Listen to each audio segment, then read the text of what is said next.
মার্কিন নৌবাহিনীর সচিব জন ফেলান এখন আর তার পদে নেই, তাকে সরিয়ে দেওয়া হয়েছে। গত 22 এপ্রিল পেন্টাগন মার্কিন নৌবাহিনীর এই টপ বস জন ফেলানকে সরিয়ে দেয়, তবে তার আকস্মিক বিদায়ের কোনো আনুষ্ঠানিক কারণ জানানো হয়নি। বার্তা সংস্থা রয়টার্স জানিয়েছে তাকে বরখাস্ত করা হয়েছে। রয়টার্সের সূত্রগুলো এই তথ্য নিশ্চিত করেছে। বস্তুত জন ফেলানকে এমন একটি সময়ে দায়িত্ব ছাড়তে হলো যখন যুক্তরাষ্ট্রের নৌবাহিনী ইরানের বন্দরগুলোতে অবরোধ কার্যকর করছে। তারা বিশ্বজুড়ে তেহরান সম্পর্কিত জাহাজগুলোকে লক্ষ্যবস্তু বানাচ্ছে। যুক্তরাষ্ট্রের সামরিক বাহিনী এই অবরোধ কার্যক্রম বাস্তবায়নের জন্য নৌবাহিনীর উপর নির্ভর করছে। ডোনাল্ড ট্রাম্প আশা করছেন এই কৌশল তেহরানকে তার শর্ত মোতাবেক আলোচনায় বসতে বাধ্য করবে।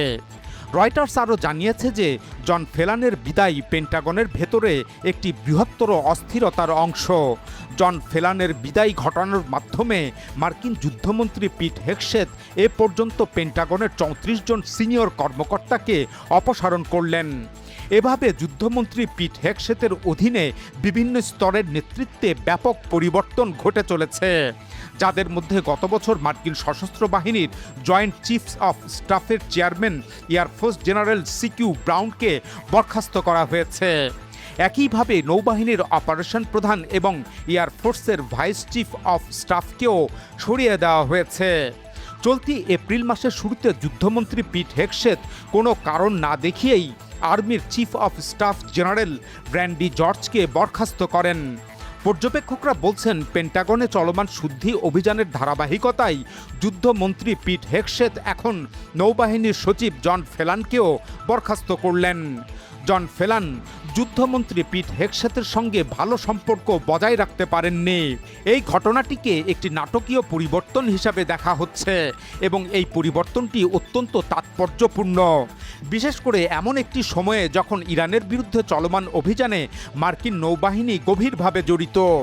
যদিও এসব অভিযানের একটি বড় অংশ পরিচালনা করে থাকে সেন্ট্রাল কমান্ড বা সেন্টকম এবং জয়েন্ট চিফস অফ স্টাফের চেয়ারম্যান, তবুও এটি একটি বড় সিদ্ধান্ত, কেননা ডোনাল্ড ট্রাম্প বর্তমানে ইরানের বিরুদ্ধে অবরোধ কৌশলের উপরেই নির্ভর করছেন।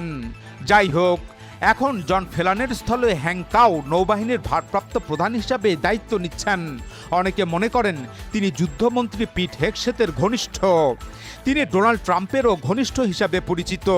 তিনি 25 বছর ধরে নৌবাহিনীতে কাজ করেছেন।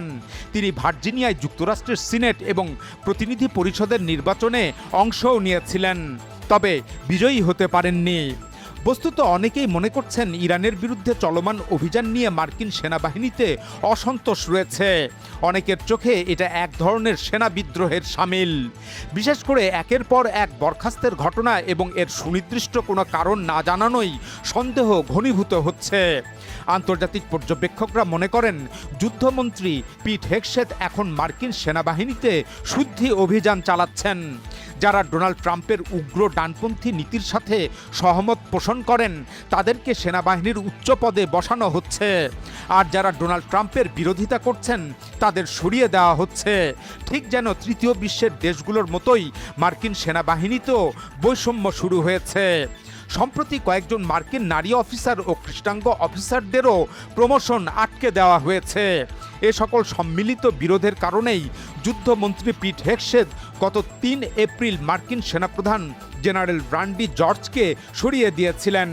অনেকে মনে করেন চলমান ইরান অভিযান নিয়ে মার্কিন যুদ্ধমন্ত্রী এবং বরখাস্ত হওয়া সেনাপ্রধানের মধ্যে মতবিরোধ দেখা দেয়। সেনাপ্রধান জেনারেল ব্র্যান্ডি জর্জ ট্রাম্পের ইরান যুদ্ধ কৌশলকে সমর্থন দেননি। তিনি আগেই মার্কিন বাহিনীর ক্ষয়ক্ষতি সম্পর্কে সতর্ক করেছিলেন।